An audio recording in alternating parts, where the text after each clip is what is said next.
So you want to be a fighter. You want to compete. Cool. Awesome, actually. My feelings on competition are that competition is the testing ground of fibre and character in a person. Without competition, it is enormously difficult, not impossible necessarily, but it's enormously difficult to be more than an amoeba of a person. Even people who don't compete against other people, they compete against nature. They sail a boat across Bass Strait, or they rock climb. Competing with nature, you're trying to survive against the hostility and vagaries of nature itself. Okay? Again, that's competition. Competition is setting yourself not only against people, but against the forces of the universe, setting yourself against yourself, beating previous standards you've set for yourself. It's all about testing yourself. When you stop testing yourself, when life becomes about meeting minimums, simply meeting minimums, and just pause for a second. My apologies for that. There was a truck outside loading up a container and it was exceedingly noisy. So back to, so you want to be a fighter. Look, there are a host of arguments about why competition is so good. And I've made a couple already, and there are more. We don't grow without competition. We don't tend to improve and mature without challenges to ourselves on a fairly regular basis.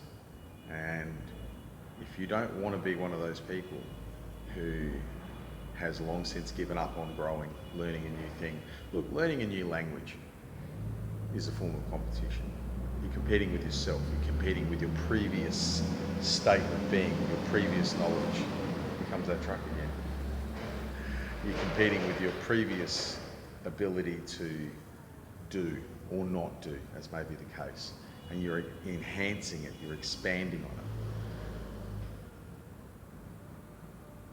Competition is a force that drives that. Now, as I said, it can be competition with nature, it can be competition with your previous standards, it can be competition with others.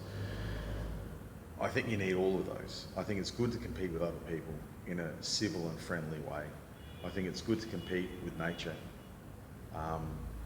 because whether or not you realise it, you're in competition with nature every day. Every day one of your cells doesn't turn to cancer and your lymphocytes wipe it out and you don't end up getting cancer, you won.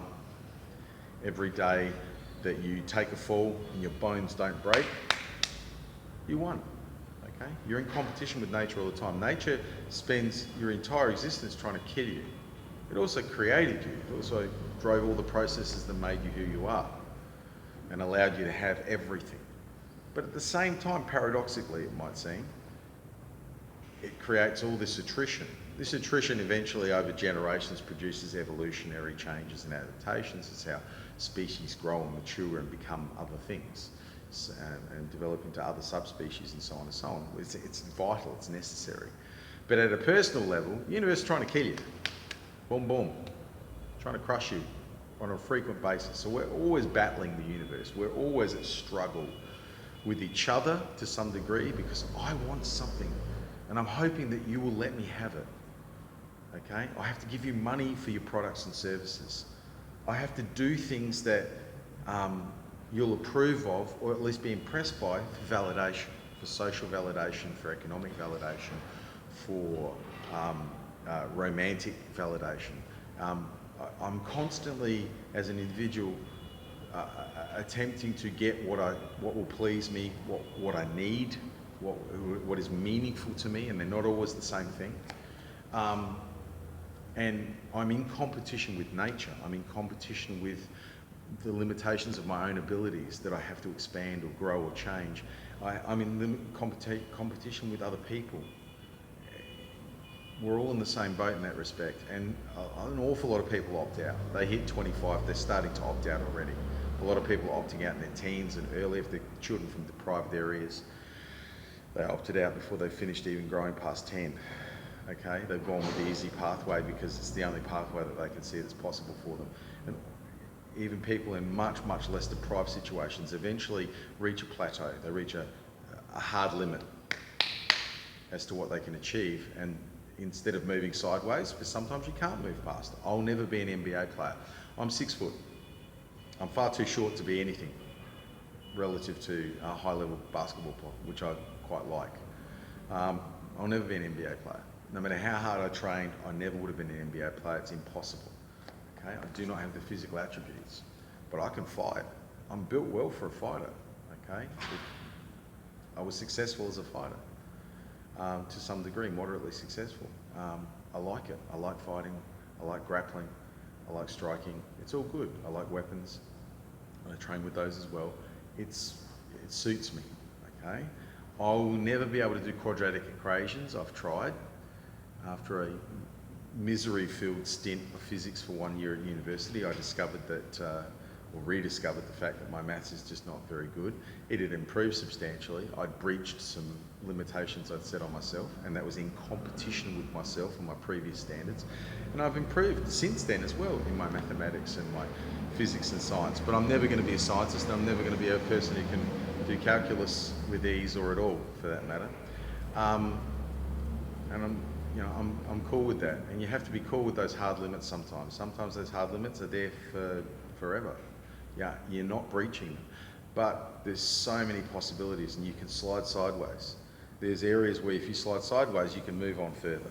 You can exceed the limitations that you meet in another area. There's millions of possibilities. Explore them. And competition is not just a way of improving yourself and growing your character and being this, grand stoic warrior. It's also a way of finding out what you like, what you're good at. I have a friend of mine who's a really talented artist, super creative. Started with woodwork and then started moving to other areas, resins and paint, and sculpting. Look, the guy's loaded with talent, all right? And he didn't know that because he was in IT. He's a computer specialist, he's a web guru, okay? He didn't know until he was out of work for a while and then went, oh my goodness, I'm actually pretty good at this stuff. How many of us are walking around without an awareness of what we could be good at, the hidden genius inside so many people? And it's wrapped in the mundanity of our lives, in the failure to meet challenges, in the disappointments of previous hard limits we've run into. But it's not all hard limits. There are things that you could become superb at. You just don't know that yet. Competition, putting yourself out there, taking risks is fundamental to discovering aspects of yourself that you never knew even existed. We walk around as if we're monoliths. We walk around as if we're, one big thing and it has a nature and that's it. That's not at all true. We have a very disparate nature. We are legion. Our mind is made up of sections of neurological growth that took place over many millions and millions of years, tens of millions of years of evolution from the small shrews that we once were to the advanced hominids we are now. And each section of our brain grew at different times and stages of our evolution. Each one comes with aspects to our consciousness that are unique for the stage of development that they evolved in, the adaptive environments they evolved in.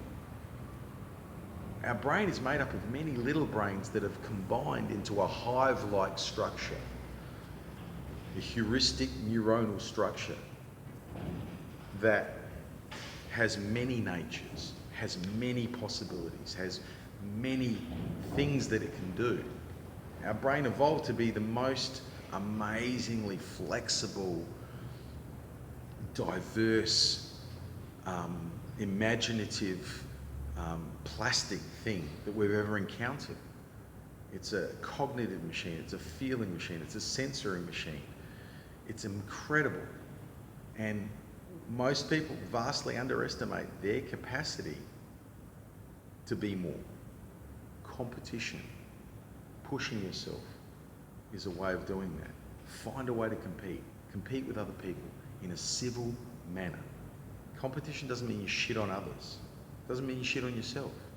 It just means that you're willing to take a stride into the unknown and find out what you're made of. Do it. Take that risk. Do it. Be happy. Meaningfulness and happiness only come, in my experience, from taking those risks, taking those strides, okay? Being scared but doing it anyway. Thanks for that. That's all for now, and more later from Doesn't Matter.